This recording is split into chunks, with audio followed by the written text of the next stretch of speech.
7h, 9h. Europe 1 matin. 7h11 sur Europe 1. Dimitri Pavlenko, vous recevez ce matin le chef d'entreprise et ancien président du MEDEF, Geoffroy Roux de Bézieux. Bonjour Geoffroy Roux de Bézieux. Bonjour. Bienvenue sur Europe 1. Vous avez dirigé le MEDEF pendant 5 ans, pendant le premier quinquennat d'Emmanuel Macron. Vous faites beaucoup de choses, vous dirigez des entreprises, vous êtes administrateur de plusieurs grands groupes, vous êtes investisseur aussi. Alors les 7 candidats déclarés à l'élection présidentielle ont confronté leurs propositions économiques devant le MEDEF. Expérience d'ailleurs peut-être que je crois que vous aviez menée, vous, à l'époque où vous présidiez l'organisation patronale. Votre sentiment général d'abord sur la qualité de ce débat. Est-ce que vous en avez eu pour votre argent ?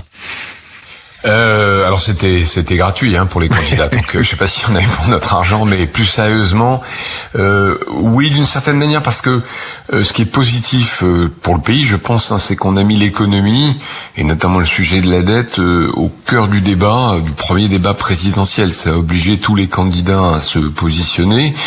Et l'autre chose que j'ai trouvé positif, j'allais dire d'un point de vue un peu démocratique, c'est que le débat était de qualité. Je signale quand même que on avait des candidats, notamment Jean-Luc Mélenchon, très anti-entreprise.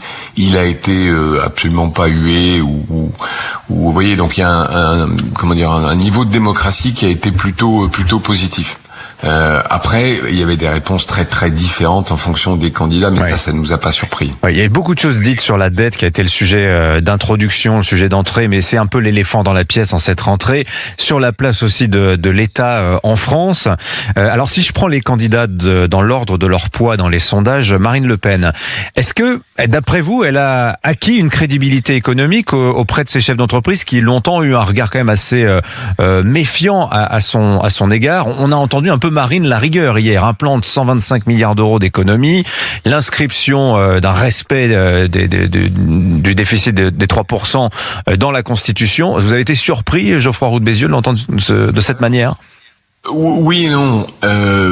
Indiscutablement, Marine Le Pen a travaillé le sujet par rapport notamment au débat qu'elle avait eu avec Emmanuel Macron. On sentait quand même que c'était pas du tout son terrain de jeu. Donc là, elle a aligné les chiffres, elle avait travaillé le sujet.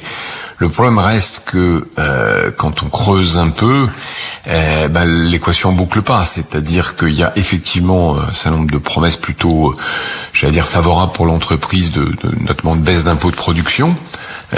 Mais le financement paraît pas crédible parce qu'il y a deux éléphants dans la pièce, pour reprendre votre expression. La première, les 125 milliards de baisse de dépenses semble pas crédible parce qu'on peut pas trouver 125 milliards sur la fraude sociale, les agences de l'État et l'immigration. Je dis pas qu'il n'y a pas d'économie à faire, bien sûr, mais je suis pas sûr que c'est là où ça se passe.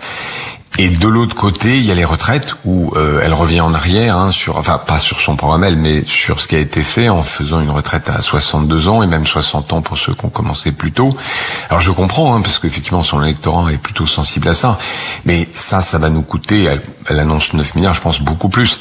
Donc il y a quand même un problème la progression de crédibilité personnelle, mais il y a un problème de crédibilité du programme qui ne boucle pas. Donc à retravailler d'une certaine manière, si je vous suis bien. Je suis pas sûr parce que elle est prise, je vais pas faire l'analyse politique, mais c'est pas mon métier, mais elle est prise entre une contradiction d'être crédible, mais un électorat populaire qui est attaché aux dépenses sociales.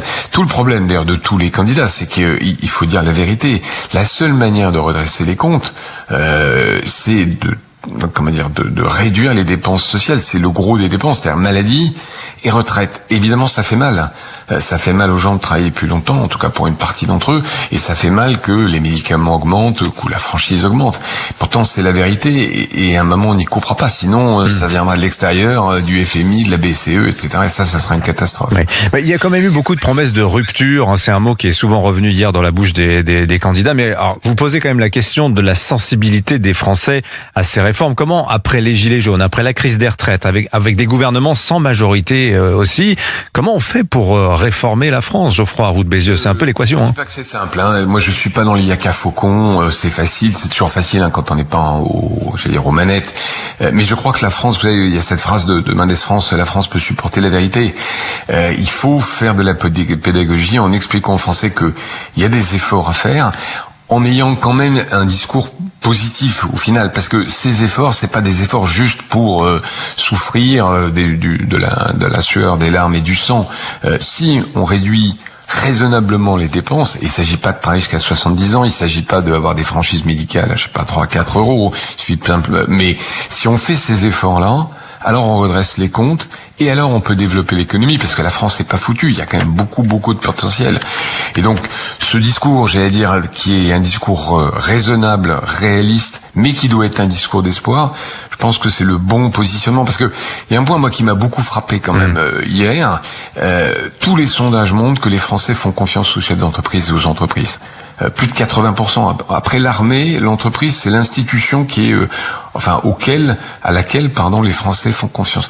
Or, vous avez quand même deux catégories qui sont passées hier. Il y a ceux qui ont un discours pro-entreprise, et puis il y a quand même des gens, pour ne pas les nommer, Jean-Luc Mélenchon et Marine Tondelier, qui tapent à bras raccourcis sur les entrepreneurs. Et c'est à la fois stupide économiquement, mais je pense que c'est stupide électoralement. C'est-à-dire qu'on peut pas être élu président de la République contre les entreprises. Oui. Justement, les chefs d'entreprise, je les ai trouvés plutôt offensifs, en tout cas le panel qui a été choisi pour poser des questions aux candidats, mais même plus généralement, il y a quelques années, un grand patron qui prenait publiquement position sur tel sujet de société, même au-delà de l'économie, c'était rarissime. Or aujourd'hui, vous avez un Patrick Pouyanné, vous avez le patron de Michelin qui s'exprime ouvertement, qui l'ouvre d'une certaine manière. Qu'est-ce que ça nous dit, ça, Geoffroy Roux de Bézieux ? Ça rebondit un peu ce que je vous disais tout à l'heure, c'est-à-dire que comme les entreprises sont crédibles, les Français attendent qu'elles proposent des solutions. C'est d'ailleurs une responsabilité lourde, parce que probablement ils attendent peut-être plus que ce que les entreprises peuvent donner. C'est-à-dire qu'elles attendent, les Français attendent que les entreprises, créent des emplois, créent de la prospérité, mais aussi résolvent des problèmes quelquefois de société, d'intégration qui sont pas complètement évidents à résoudre. Ouais. Est-ce que les patrons aujourd'hui, vous pensez qu'ils ont trouvé leur candidat dans le panel des 7 qui était présent hier devant le MEDEF ? Je vais pas vous faire de langue de bois. Il y a 3 candidats qui sont quand même plutôt qui se détachent pro-entreprise, qui sont en fait les candidats de la droite et du centre, très clairement, parce que c'est ceux qui connaissent le mieux l'entreprise et qui ont des mesures plus pro-business. Après, il y a un choix d'incarnation, chacun jugera plus crédible tel ou tel. Primaire ou pas primaire ? Ça, c'est pas mon sujet, si j'ose dire. Je pense que sans primaire, ou en tout cas sans désistement, on se retrouvera face à un duel Mélenchon-Le Pen. Mais moi, je suis pas encarté dans aucun des partis, donc je vais pas me prononcer là-dessus. Bon, merci en tout cas ce matin de nous avoir répondu, Geoffroy Roux de Bézieux, l'ancien président du MEDEF. Merci d'avoir été avec nous ce matin sur Europe 1. Bonne journée à vous. Au revoir. Il est 7h19 sur